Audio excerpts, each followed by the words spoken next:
Hey guys, welcome to my podcast. And again, this is the last episode of my second book. I have been reviewing this book for a couple of weeks now. And again, you can find a copy on the Amazon. I didn't start all the way from chapter 1, Are Players Free from Racism? I started with chapter 12. It ends with us. And again, I start with some very, very important question in that chapter. When will racism end? Will it end upon the second coming of Jesus Christ? Or will it end when all bigots die? What exactly is needed to end or eradicate this despicable disease in our societies? And those are some of the questions I asked in the first paragraph of that chapter.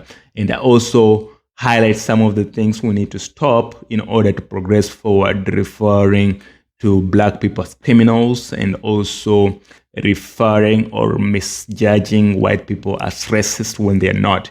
And again, those are some of the things I condemn in that chapter. I move forward to chapter 13, One Tree Different Flowers, which is based on Lucky Dube's songs, Different Colors, One People. I also share Lucky Dube's lyrics in that chapter.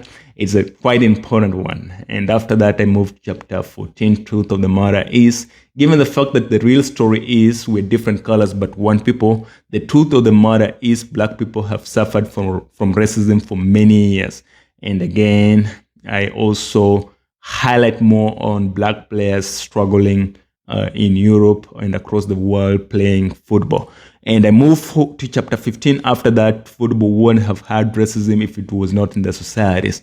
And again, all these fans that go to watch football in the stadium, in the stands, they come from these societies. And again, that's the reason why we still have the issue of racism in football and in many organizations, be it hospitals, be it schools, and other places.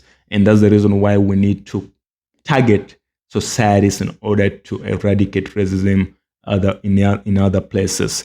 And I move forward to chapter 16. After that, there's no victory without a battle. In that chapter, I share some of the battles that have been won in the past, and I bring the continent of Africa into the spotlight. And again, Africa is a continent that has been portrayed by many as poor and where nothing good can come from.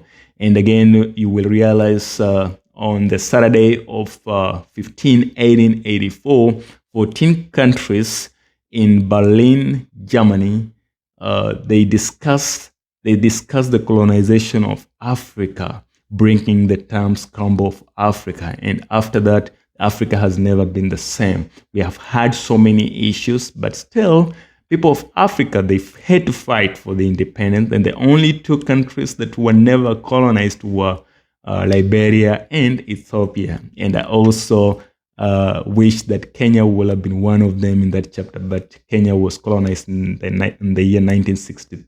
Actually, Kenya got the independence in the year 1963, and I don't know when they were colonized. I'll have to look into that. And actually, I also discuss apartheid in South Africa, given the fact that it existed there from 1940s to 1990s. And you can remember Baba Mandela. That's one of the best African presidents we have ever had. He had to fight for their independence. And again, you can see what it meant for them in order to stand for themselves. And again, after that, I moved to chapter 17, Time to Take Action. I started with some very, very good quotes from Thomas Jefferson. And again, one of the quote that's from him: "Do you know who you are? Don't ask, act. Action will delineate and define you." And again, that's a very famous quote by Thomas Jefferson. And the reason why I come up with that quote is to show you some of the things that shouldn't be tolerated at all, and being racism, hooliganism, and also veganism. And again, I also discuss another quote by an anonymous person. It was once said, "Be careful what you tolerate. You're teaching people how to treat you." And again, it was once said, "Be careful what you tolerate. You're teaching people how to treat you."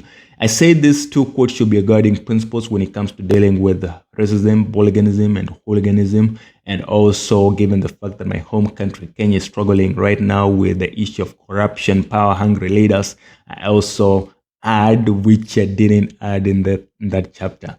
And again, which now led me into chapter 18, which I haven't reviewed. Given the fact that it's the last episode, I'm going to read you the first paragraph of that chapter. And right after that, I will be speaking based on the chapter. Without wasting much of your time, let me go ahead and jump into it. And again, you can find chapter 18 on page 122. Together we can make a difference. And again, I start by saying, alone we are ineffective, but together we can make things happen. If we join forces, like-minded individuals, form an alliance and stick together, we have a better chance of being heard. Together we can promote change, fight for our beliefs, and make something positive happen. And again, that's the first paragraph of that chapter. You can see how powerful it is. And I'm not going to read you the entire chapter. I will read some few paragraphs here and there, but I'm not going to read you the entire chapter itself. And again, you can see together we can make a difference. And that's the reason why we need to stick together in order to eradicate some of the issues that we are fighting against in our societies. We have so many issues around us, and again, hooliganism, racism, corruption, Islamophobia, xenophobia, so many things, and we can only do our best to stick together and help each other fight these diseases, because they're very, very prevalent, and they're causing so much harm to us, and they will also cause harm to our future generation if we don't do anything right now. And that's the reason why we need to stick together and form an alliance and fight these issues like a team.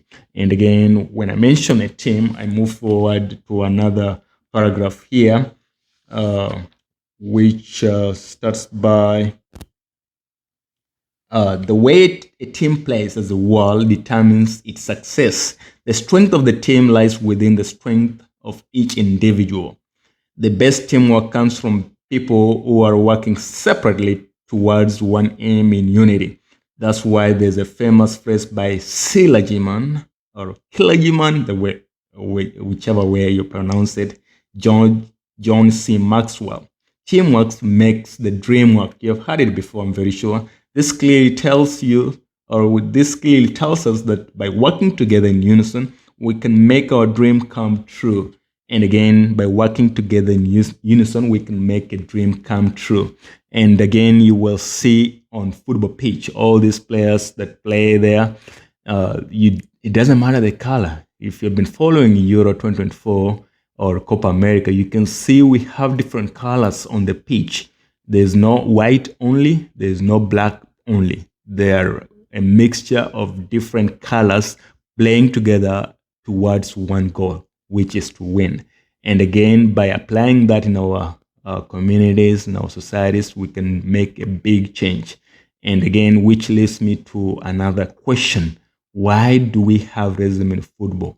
And given the fact that all these players, they are from different diversities, different ethnicities, different countries, different nationalities, different continents, and they're fighting together towards one goal. And again, it reminds me of, again, in chapter 1, when I highlighted some very, very key players to England's team when they lost against Italy in Euro 2020, which was played on July 11th, 2021. And again, you will have to realize that these three players were racially abused after missing spot kicks. And again, it was Bukayo Saka, Jadon Sancho, and Marcus Rashford. And given the fact that we're currently in Euro, it leaves me, I'm wondering actually if they will face the same thing, because they're playing Spain, one of the most dangerous team in the current tournament. And again, they play on Sunday, July 14th. I'm just wondering if they will go through the same thing, because if they lose against Spain, the possibility of them being the possibility of black players being racially abused is very high. And again, it shouldn't happen, because you will realize that they have stepped up throughout the tournament and they have won the best key games that help them advance to the next stage. And again, given the fact that they're currently in the final and they're playing on Sunday against Spain, which is actually treacherous or vicious team, it leads me to another question. Will they get racially abused again? and if they will be, what will happen next, because I wrote about them, and again, I cannot afford to write about them again, because we are one people, and again, despite the fact that we have different colors, we shouldn't be separating, or we shouldn't be discriminating against each other, because what I understand when it comes to these fans that play in Europe, they have a problem, and I believe they're either sick mentally or they just naive, and some of them they just ignorant. And again, I hope that England will win, which will be the first time that is coming home.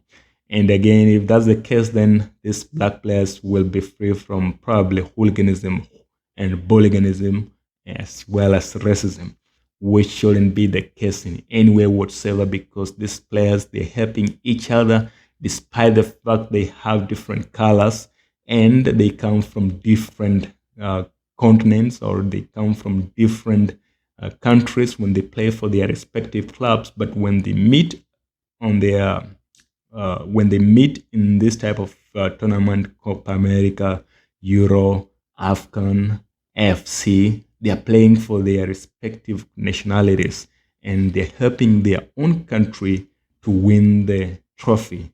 And again, it's a shame that they are facing a lot of disapproval, or they're facing a lot of disappointment from their own fans. It shows you how sick people are in this world, and we are living in a very complicated world. And again, we can only do our best to make sure we eradicate those things in our societies, and that's the reason why we need to work in unity, in unison, in order to make a difference, because alone we are ineffective. We are not effective at all. And again, we can only do our best to stay united, because divided we fall, but united we stand.